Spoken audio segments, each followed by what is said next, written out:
Guys, may to kapita. Una akong karaang battery.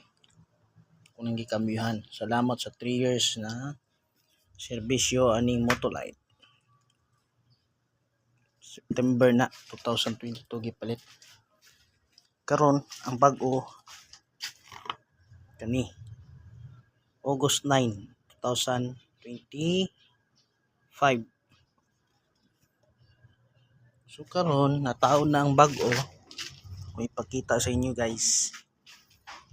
Dati di nimo andar sa iyahang start button. For this time, ayan na.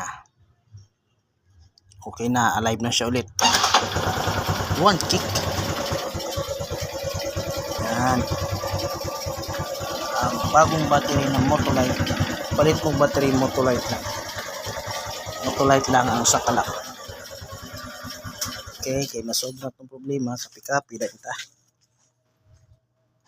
Maing udto, daghang salamat.